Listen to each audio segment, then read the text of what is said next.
Welcome to another episode of the Heavy Duty Parts Report. I'm so glad you're here today. Today, we are going to talk about what it takes to make a heavy duty business successful.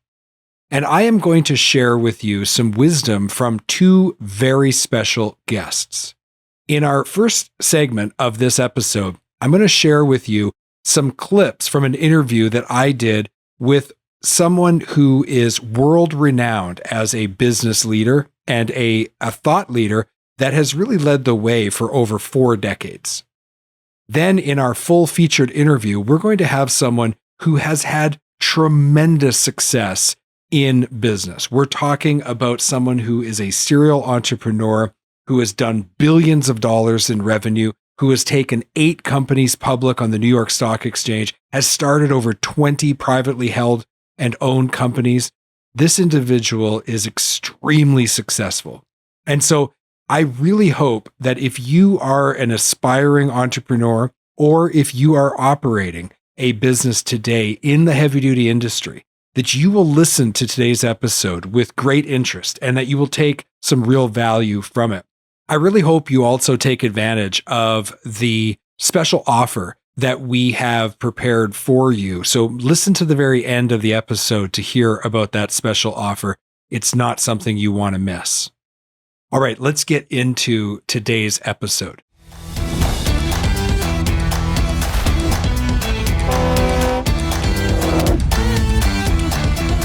So to start off, I want to just kind of set the stage of what we're going to talk about today. When you are working in your particular vocation, maybe you're a technician, maybe you are a parts person, an outside salesperson, you're a manufacturer, a machinist, or a fabricator, regardless of what you start off in your career, at some point, if you make the jump from being an employee to being a business owner, you have had this moment in time where you think to yourself, I've been learning how to do this job. I know how to do this job well.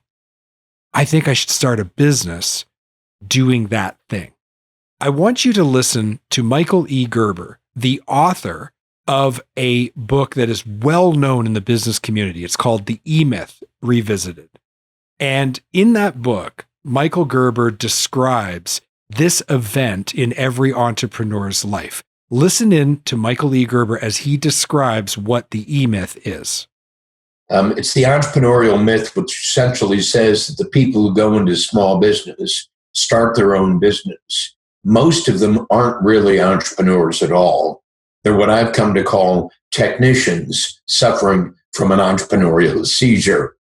That means they think because they understand how to do the job that they know how to do and that they started their business to do, that they know how to run a business that does that job. And it's just not true. The entrepreneurial myth. It is something that has gripped entrepreneurs for decades. In fact, some in other parts of Michael Gerber's body of work, he talks about an entrepreneurial seizure. That moment when you think to yourself, I do this job, I can start a business that does this thing. That is called the fatal assumption in Michael E. Gerber's book. And I want you to listen as he goes into a little more detail about the fatal assumption. Listen to what Michael had to say about the fatal assumption.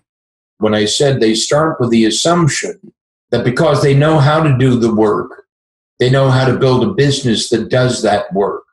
Because I know how to be an architect, I know how to build an architectural practice. Because I know how to be a plumber, I know how to build a plumbing company. Because I know how to be a coach, I know how to build a coaching company. And nothing could be farther from the truth. So you might be thinking after hearing that, oh my goodness, that describes my situation exactly. I was a mechanic. And one day I thought to myself, I should start a business doing this thing. And I did. And now I'm 5, 10, 15 years into running this business. And, that was exactly my experience. Or maybe you're listening right now and you're like an outside salesperson. You're thinking about starting a sales agency, or you're a parts person. You're thinking about starting a parts distribution business, or you're a machinist and you're thinking to yourself, I'm going to start a manufacturing business. it's really, really important, regardless of where you are in the arc of business entrepreneurship, whether you are just at the part where you're thinking about doing it, you've actually started the business and you're a startup, you've gone to that growth stage, or maybe you're even at a point where you're now thinking about how to scale more efficiently. Regardless of where you are in that journey, this is probably you at some point. What I have observed in my 2.5 decades in business, and remember, I have worked for companies that are big multinational, private equity backed companies. I have worked for small, privately owned businesses. I've owned businesses myself, started, scaled, and sold businesses. So from my perspective, one of the things that I see as a real challenge for anybody who's had an entrepreneurial seizure, who has fallen maybe victim to the EMyth, who has made the fatal assumption, is that once you're into the business, it's very, very difficult to work your way out of being, almost held captive by the business. And what I mean by that is, if you're a repair technician and you started a shop or a mobile repair company, to this day, despite owning the business for many years, the business is still dependent on you to come to work every day in order for at least parts of the business to continue to function properly. And this is where Michael E. Gerber, and if you're not familiar with his work, I really encourage you to search the EMyth, read his book. You can look at his overall bio. Back in 1977, this real business thought leader discovered a truth about small business ownership and where most businesses are and why they get into this situation. And he coined the phrase, you might have heard this before, work on your business, not in your business. He's the one who actually coined that phrase. And this is because he observed over many decades that this is exactly what happens to most business owners. Even if their business gets to be of a certain size, they still are almost unable to get out of their business. Their business still relies on them to come to work every day and to at least participate in some role in the business to keep the business going. So listen into this clip where Michael describes what every great company is dependent on. You do that by building an expert system. And once you understand that building an expert system is the ball game underlying the success or failure of any company, no matter how small or how large, you instantly see that a great company is systems dependent, always. And because it is systems dependent always, and because continuous improvement is our commitment forever, then we're continually working on our operating systems, our lead generation system, our lead conversion system, our client fulfillment system, et cetera, et cetera, et cetera. And as we do that, we're constantly improving what we do.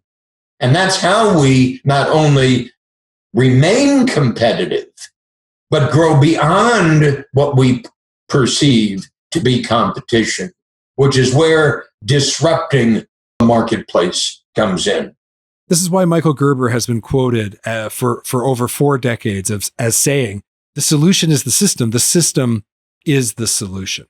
And in every business, if that business is going to grow, if that business is going to move beyond the standard situation where ownership is still heavily involved in day-to-day operations, if that business is going to grow and scale and survive beyond the founder of the company and maybe the founder's relatives, then systems becomes a critical part of the blueprint for success. Now, why do I have these clips from Michael E. Gerber? Well, before I started the Heavy Duty Parts Report, I had a podcast called Build a Better Business. And I interviewed business leaders, thought leaders, and business gurus and people. And I did over 150 interviews of that type. And I was fortunate enough to have this opportunity to interview Michael E. Gerber. And so I actually dug back into my archives and found the interview and took these clips because I thought it was so relevant to today's conversation. Now, we're going to take a quick break to hear from our sponsors. But I wanted to, before we have our guest interview this week, I wanted to set the stage so you kind of were thinking about things in the right way. So, listen to our commercial break, maybe even stop the podcast for a moment. And I want you to reflect on your own journey. Is any of this resonating with you? Is this the situation you find yourself in? And if it is, when we come back from the break, I'm going to share with you an interview with a true business titan, somebody who has had massive success and who understands the value of systems in a business. And I think what you hear in that interview is going to really help you to reimagine what is possible with your heavy-duty business. We're going to take a quick break. We'll be right back. Are you deferring maintenance because of filter cost or availability? Or worse yet, are you trading down to no-name filters to try to save a few bucks? Either way, you're rolling the dice. The good news, there's a new premium filter option for fleets, Hanks Filtration. If you're responsible for a fleet, you won't believe how much using Hanks filters will save you. But you've got to go to heavydutypartsreport.com/Hanks to find out more. That's heavydutypartsreport.com/HENGST. Head there now. At Diesel Laptops, they go way beyond diagnostic tools. They are your complete shop efficiency partner. From diesel technician training to complete repair information, parts lookup tools, and robust technical support, they are there to support you every step of the way. Learn more and download your free starter pack today by visiting diesellaptops.com. That's diesellaptops.com. HDA Truck Pride is the heart of the independent parts and service channel. They have 750 parts stores and 450 service centers conveniently located across the US and Canada. Visit heavydutypartsreport.com/HDA Truck Pride today to find a location near you. Again, that's heavydutypartsreport.com/HDA Truck Pride, and let the heart of the independent service channel take care of your commercial equipment. We're back from our break.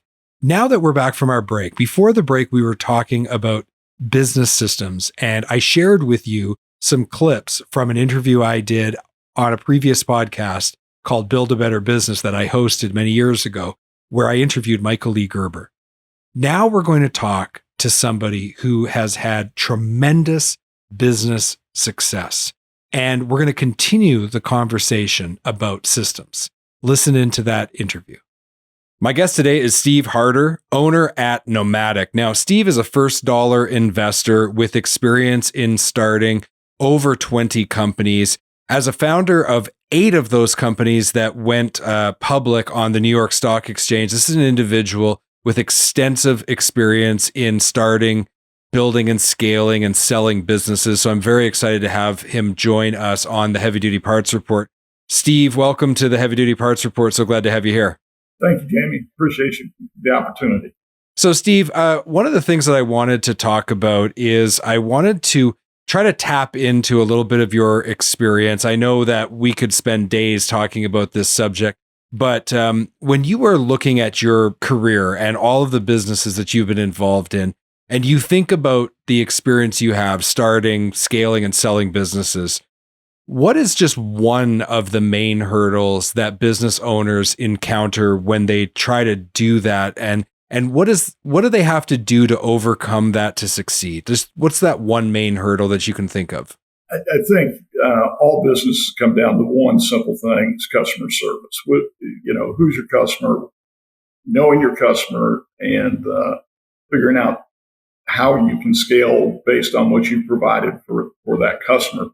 A lot of what we're doing in the Knomatic situation, we're trying to find different niches in the marketplace where our software fits, and we can do a good job scaling. And that's kind of where we're at, is in the scaling portion right now. Now, the selling portion, to be honest with you, I never start a business to sell it. I start a business assuming I'm going to be the owner, and whatever the end of that business is. But obviously I've bought a lot of businesses. I've been involved in, I think, probably 1,000 acquisitions amongst all my companies, et cetera, et cetera. So, as a buyer, I know I want companies that are manageable, that have great systems, good people, and a predictable customer base. where I saw the issues and the problems, especially in the consolidation phase of my life, was the systems. And one of my unsuccessful companies had systems issues. We tried to convert all the systems immediately. It blew the company up, caused a lot of problems, and the company, quite honest, never recovered from the issues by doing the systems incorrectly. So when I have been through numerous failed systems implementations, and that's basically one of the reasons I started Knomatic. I started as a company for me to build companies off of, and we have built it in such a manner that we can bring it in slowly, make sure nothing blows up. One of my friends says we do it like changing an airplane engine in flight. That's something I learned from, something that we take very seriously, and we've never failed an implementation because of that. So I guess maybe the only thing worse than a bad systems implementation is having no systems at all. So walk me through what some of the problems that occur for the owner if they fail to systemize their business. I think we're getting to the point, Jamie, digitalization is the fastest growing part of the IT market.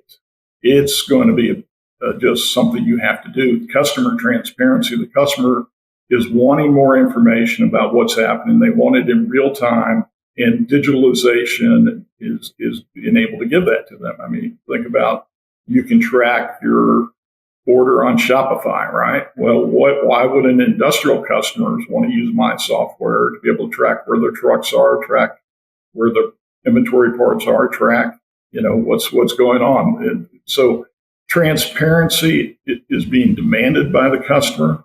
That's going to be more and more important for every business to be able to show the customer the value you're adding and your transparency to the customer. So, and you also see threats in the heavy duty parts industry with people who have better systems than other people.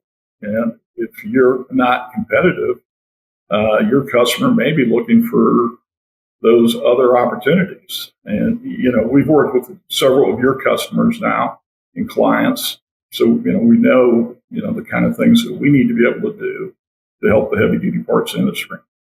Now, Steve, for someone who doesn't know you, they may think, okay, well, this is someone who obviously has a finance background, obviously has a technology background. Just for a moment, talk to us about some of the companies you were a part of that directly connect you to the trucking industry. Yeah, no, trucking, heavy duty parts. I started Coach USA, the bus company. We built that up to about $1 billion, and it was sold to a company called Stagecoach.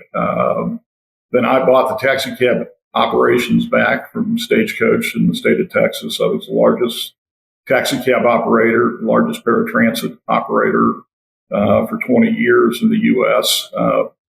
I also started Metals USA, which became a $2 billion processing logistics company.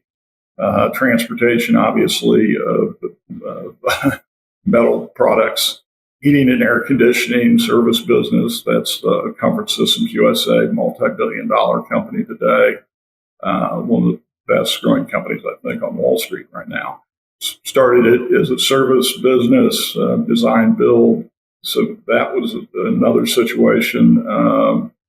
Transcom, which is probably my one that I'm not the happiest about. I had some disagreements with the CEO on the prices we were paying for a couple of the companies, and I think we over-leveraged ourselves. And then the systems issues, trying to change systems and not doing a good job of it. And basically our operators didn't know what inventory they had to sell, which became a huge problem. So I've been around transportation all my life, 30 plus years, my business career as an entrepreneur. One of my other companies is called Getz. It uses our software. Basically, a gentleman came to me with the idea of building a transportation company to track major events. We do FX, we do PGA tournaments, we do rodeos, we do emergency management on the Gulf Coast for the state of Texas, all using our softwares, tracking people, buses, parking spots, all kinds of different things that we were able to do with the software. Yeah, the reason I asked that question, though, Steve, is just because I wanted people to understand your background and your connection to our industry. You're somebody who's very knowledgeable about the challenges that we face. Yeah, and we're always open for ideas to help entrepreneurs.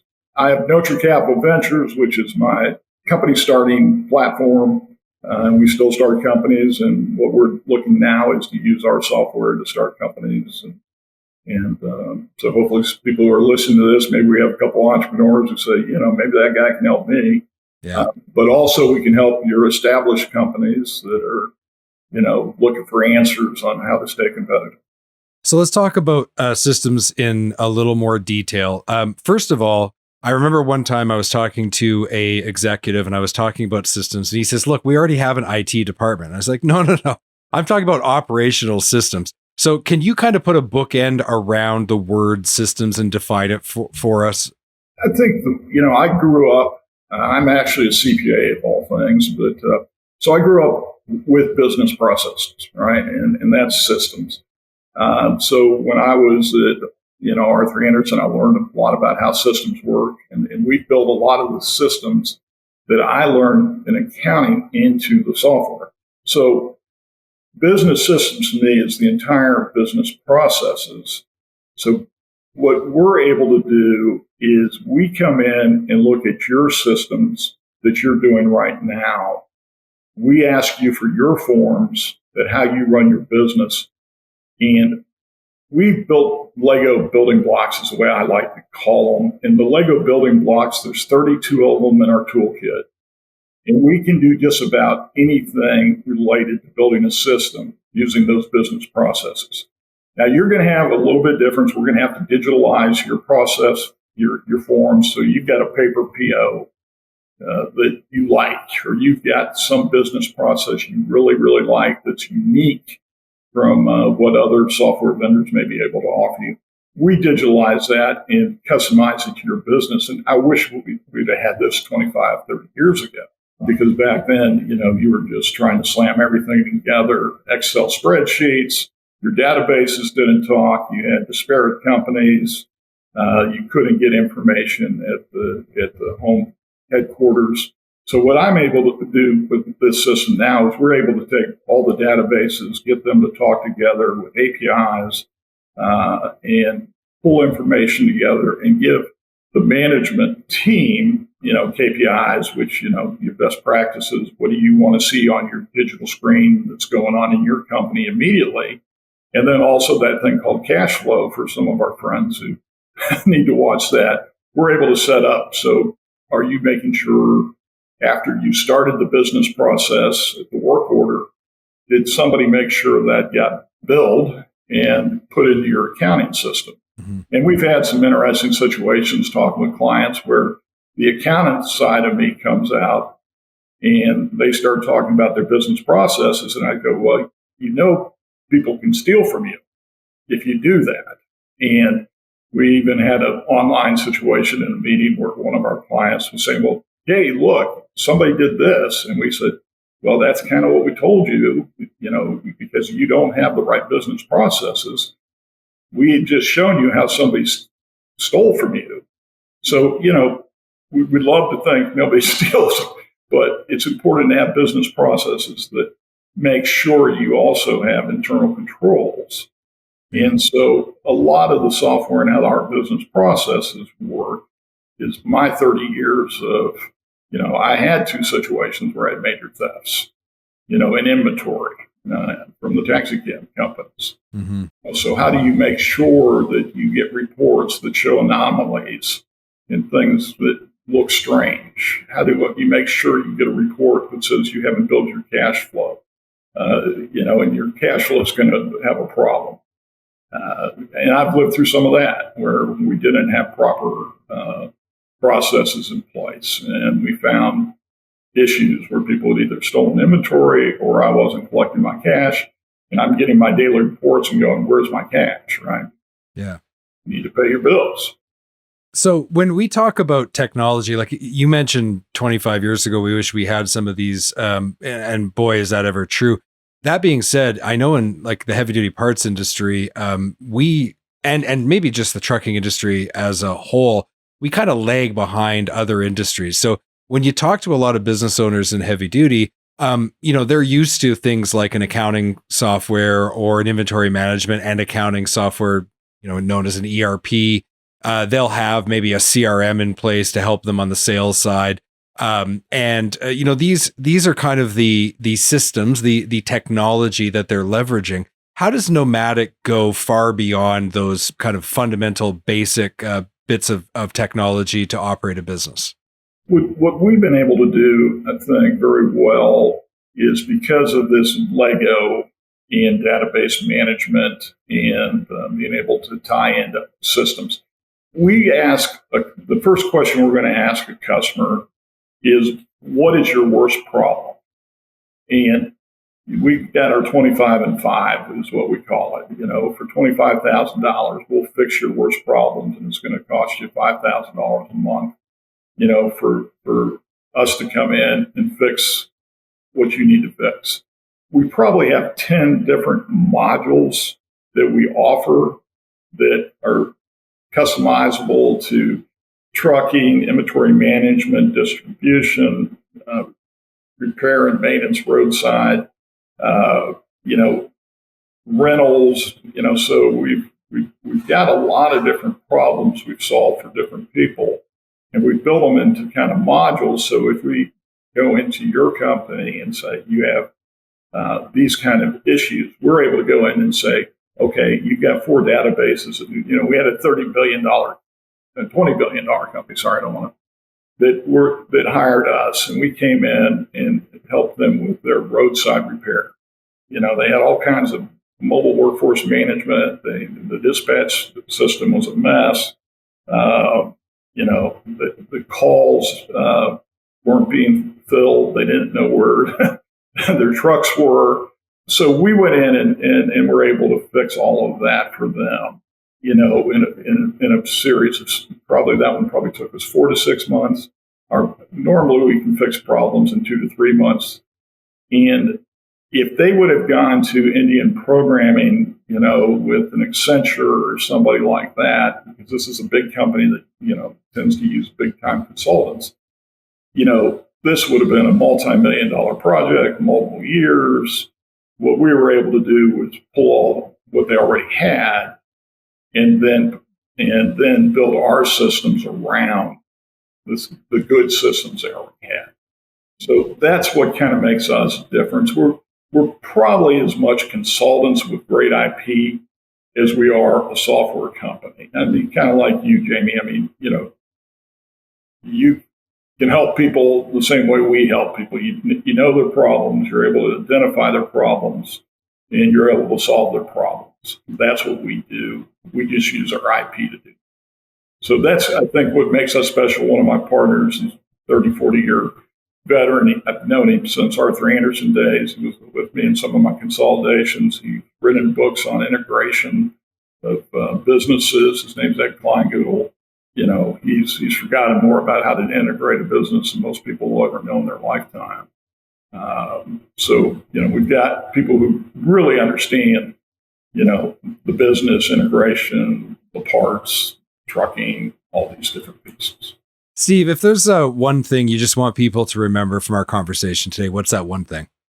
Well, I think no matter what you want to do with your business, whether you want to maintain it for your family or you're positioning to sell it to a consolidator long term, you got to get the system thing right. And you got to go through the integration process. You got to go through the digitalization process in order to maximize the value of your business, whether it's for your family or whether it's for your potential buyer of the business. It's just going to be such a part of business. That's why, it's my focus today. Several of my family members who have been on the ground helping build business over the years are the people that you would deal with in Knomatic. I believe it's the next big thing. I mean, we can talk about big data, we can talk about AI, we can talk about, machine learning, we can talk about, predictive maintenance. we've dealt with all these things. We know all about these things. We can do scrapes on the internet. So a lot of different things that we can help you with. But the biggest takeaway, hopefully somebody gets from this conversation with me, is business is moving forward. You got to move forward with it. And the more efficient you are, the more profitable you're going to be, and the more attractive you are, either for your children to stay and run it, and easier for your children to stay and run it, or attracting a buyer for the business. You've been listening to the Heavy Duty Parts Report. I'm your host, Jamie Irvine, and we've been speaking with Steve Harter, owner at Knomatic. Steve and I have prepared a special offer for you. If you are interested in learning how systems and technology could help your heavy-duty business, we've prepared a quick survey that you can take, and we will generate from that survey some recommendations to help you improve your heavy-duty business. To take that survey, go over to heavydutypartsreport.com/systems. That's heavydutypartsreport.com/systems. And that will take you right through to the survey. You take the survey, and we're going to generate some recommendations from your responses and show you some ways that Steve and his company will be able to help you improve your heavy-duty business, bring systems to your business in a new way, and differentiate your business in a way that your competitors will have a difficult time following. So again, head over to heavydutypartsreport.com/systems. Steve, thank you so much for being on the show. Thank you, Jamie. And the website will be updated here in the next couple of weeks. So. What a great interview with Steve Harter. I hope you took some benefit from listening to his advice and his perspective. This is a real business titan. Again, somebody who has taken 8 companies public, has generated billions of dollars in results, and has started over 20 companies that are privately held. This is an individual who really knows what he's talking about. It's now time for us to move on to our final segment of this episode called That's Not Heavy Duty. In this episode of That's Not Heavy Duty, I wanted to tell you a story of a time that I was working for a company. This was in between when I had owned my previous company, and then I was working back in heavy duty, and it was prior to me starting the podcast and the consulting business that we now currently own and operate. And what I observed was really the lack of systems and the full impact of it. And that's definitely not heavy duty. To do something repetitively, to be unhappy with the results, and then to complain about those results, but then not do anything proactively to try to fix the problem. That is, what do some people say, that the definition of insanity is doing the same thing over and over again and expecting different results? So let me lay out the scenario for you. I'd come to an annual meeting, and all the different branch managers and salespeople had come, and the area manager was there. And we were discussing various challenges that each individual location was having. The area manager brought up warranties, and there was an issue with processing warranties efficiently. We were losing money. We weren't getting them back to our suppliers fast enough. There was just some challenges and issues around how we as individual branches were handling our warranties. And so we discussed it, and some recommendations were made about how we might improve it. Fast forward another year, we're back at our annual meeting, and we're discussing issues, and the subject of warranties comes up again. And it was almost like we were having an exact replica of the conversation we'd had the year before. It was like deja vu. It was just a Groundhog's Day, right? It was just the exact same problems, issues, and I raised my hand and I suggested that we develop some systems that would help guide the way that we process warranties at every location, to standardize it, and to try to make some, improvement, at least to establish a baseline where from there we could engage in continuous improvement. Now, remember, I was a student of Michael E. Gerber. I had interviewed him on my previous podcast called Build a Better Business. I had a lot of experience in my own company that I had built and sold between 2009 and 2016. And I was just trying to bring this experience that I had forward because I knew that this would solve the problem. Now, the response that I got from an individual, and I won't tell you their, who that individual was or what even their position was, because I don't want to give away who it was. But one individual in that room basically made the comment that we were too busy and didn't have time to develop those systems, that we should just fix the problem. And I found that to be almost like crazy talk, because this has been 2 years now in a row that we've been having this problem. And we needed to fix it. And if we were to stop and just take a few minutes to think about how to do it step by step by step, we could generate an SOP, a standard operating procedure. We could send it out to all the branches, and those branches could then all be doing it in the same way. We could analyze the results, and then we could make some small improvements as time went on. In my mind, this was just a common sense way to solve the problem. But in this individual's mind, they were so focused on doing their day-to-day job that they chafed under the idea of stopping and working on the business. In other words, they were so in the business, they couldn't find time or perspective that would allow them to work on the business. Now, as a business owner, if you want your business to succeed, you have to get out of this cycle of always working in the business, always being reactive. That's not heavy duty. The heavy duty way is to work on your business. Now, how do you do that? Well, you can do that with standard operating procedures. You can do that with technology, like Steve in our interview this week mentioned. There's various ways for you to accomplish that. But the point is that it's really important for you to take that step back, to step out of the business and to buy out time to work on the business consistently. That requires a level of discipline because, let's face it, the urgent things never stop. But systemization of your business is important, and it becomes urgent if you fail to do it, because it can actually lead to the demise of your entire business.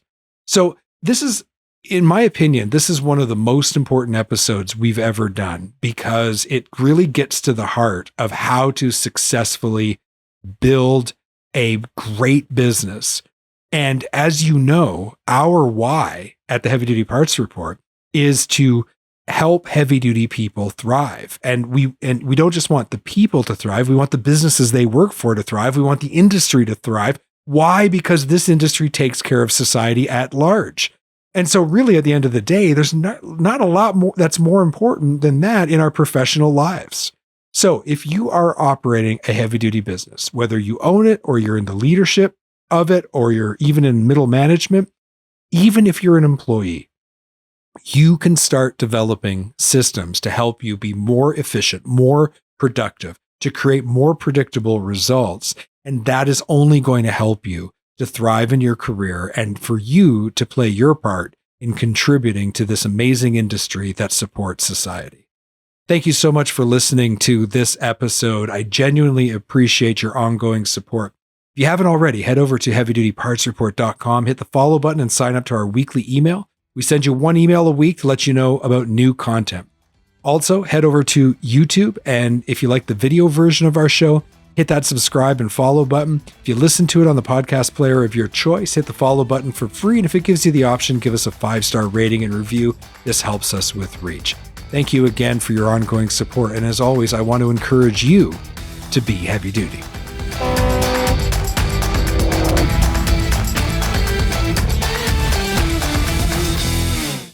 Thank you for watching this video. Click here to subscribe to the Heavy Duty Parts Report YouTube channel, and click here to watch another great episode.